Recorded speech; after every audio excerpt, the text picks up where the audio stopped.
মৰমৰ ছাত্ৰীসকল, আজি মই তোমালোকক BA 5th ছেমিষ্টাৰৰ মেজৰ আৰু মাইনৰ যিটো অসমীয়া নাটক, এছামিজ ড্ৰামা, তো এছামিজ মেজৰ আৰু মাইনৰ চিলেবাছটো আৰু লগতে প্ৰথম চেপ্টাৰটো ভেৰি ইম্পৰ্টেণ্ট কুৱেশ্যনবিলাক আলোচনা কৰাই দিম। তো আহক, প্ৰথম চেপ্টাৰটোৰ নাম কি? প্ৰথম চেপ্টাৰটোৰ নাম হ'ল অসমৰ লোকনাট্য। আৰু দ্বিতীয় চেপ্টাৰটো ইয়াৰ চিলেবাছটো মানে সূচীপত্ৰটো হ'ল এইটো। আৰু 2 নম্বৰটো হ'ল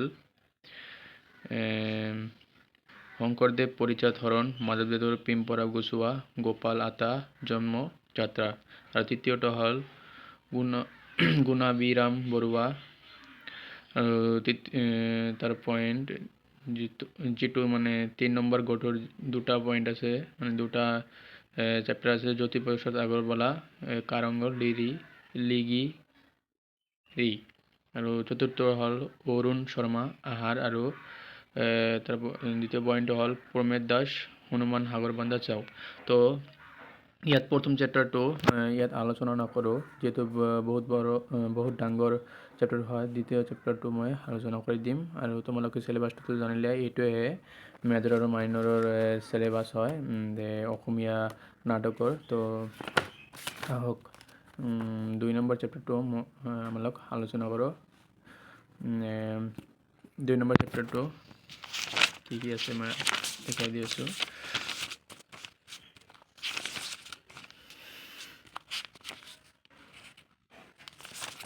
ইয়াত পৰিচয় ধৰণ আছে, এইটো হয় 2 নম্বৰ চেপ্টাৰ পৰিচয় ধৰণ। তোমালোকৰ এই দুটা এই দ্বিতীয় কোৰ্টৰ পৰা তোমাৰ 20 মাৰ্ক থাকিব টোটাল। আৰু ইয়াত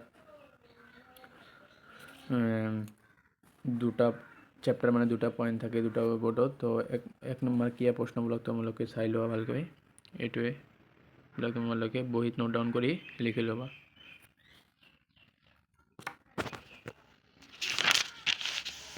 এইকেইটাই 1 মাৰ্কী প্ৰশ্ন আৰু উত্তৰ প্ৰায় তোমালোকৰ 22টা মানে 22টা আছে টোটাল।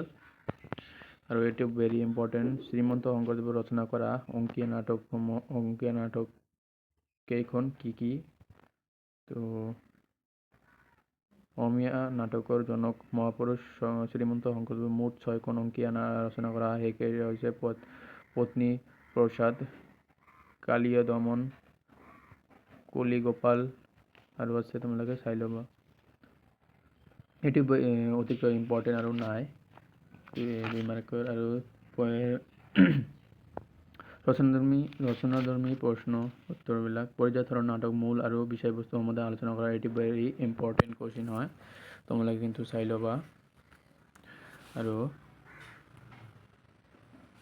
এইটো মই উত্তৰখিনি ভালকৈ দেখুৱাই আছোঁ, তোমালোকে সৰুকৈ পঢ়ি ল'বা।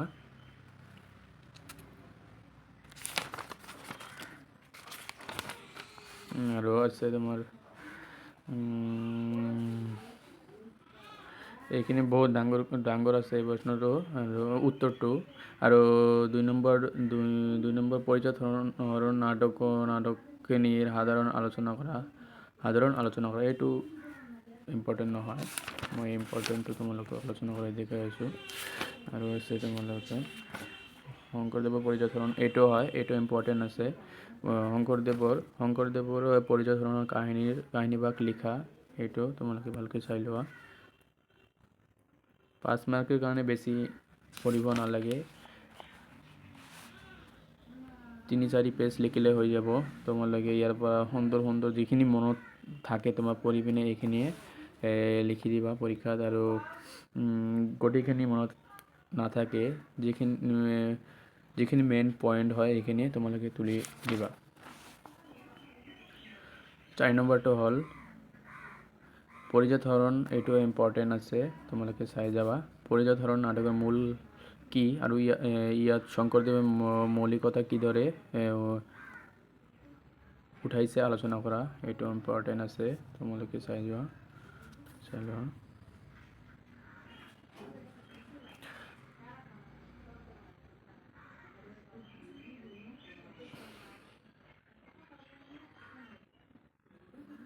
তোমালোকে যদি দ্বিতীয় চেপ্টাৰ লাগে তোমালোকে কমেণ্ট কৰি দিবা, মই অতি সোনকালে দি দিম। তোমালোকে ভাবি আছে যে মই পৰীক্ষাৰ আগতে পঢ়ি ল'ম, তোমালোকে এতিয়া 4th চেমিষ্টাৰৰ এক্সাম দিলা আৰু 5th চেমিষ্টাৰ পাই আহিয়ে 3 মাহ বাদেহে হ'ব, তোমালোকে আগৰ পৰাই পঢ়ি ল'বা, পিছত কিন্তু পঢ়াৰ সময় নাপাবা, অলপকৈ পঢ়ি ল'বা। 5 নম্বৰটো এইটো ইম্পৰ্টেণ্ট নহয়, আৰু এটা লাষ্টত আছে, এইটো ইম্পৰ্টেণ্ট হয়। পৰিজাত হৰণ নাটকৰ ৰস বিচাৰ কৰা, এইটো ইম্পৰ্টেণ্ট আছে। ইমান ডাঙৰকৈ লিখিব নালাগে, তোমালোকে মেইন পইণ্টবিলাকে লিখি ল'বা।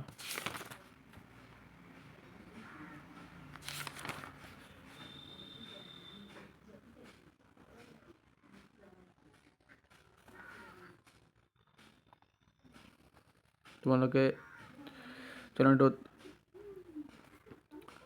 নতুন হ'লে চেনেলটো ছাবস্ক্ৰাইব কৰি ল'বা, আৰু লগতে তোমাৰ বন্ধু বান্ধৱীসকলক শ্বেয়াৰ কৰি দিবা।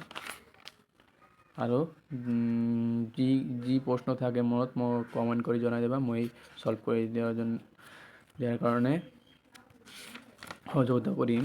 আৰু 7 নম্বৰ লাষ্টৰ প্ৰশ্নটো এইটো ইম্পৰ্টেণ্ট আছে, নথকা নহয়, তোমালোকে কিন্তু পঢ়ি ল'বা। এইখিনি পঢ়িলে তোমালোকৰ 20 মাৰ্ক 10 মাৰ্ক হৈ যাব। আৰু এটা চেপ্টাৰ আছে সৰু হয়, এইটো পিম্পৰা গুচোৱা, এইটো মই তোমালোকে কমেণ্ট কৰা, যদি লাগে তেনেহ'লে মই এইটো চেপ্টাৰ ডিছকাছ কৰি দিম। ভেৰি ইম্পৰ্টেণ্ট কুৱেশ্যনবিলাক মই দি দিম, তোমালোকে কমেণ্ট কৰিবা। এইখিনিয়ে তো, ধন্যবাদ। চেনেলটোত নতুন হ'লে চেনেলটো ছাবস্ক্ৰাইব কৰি ল'বা।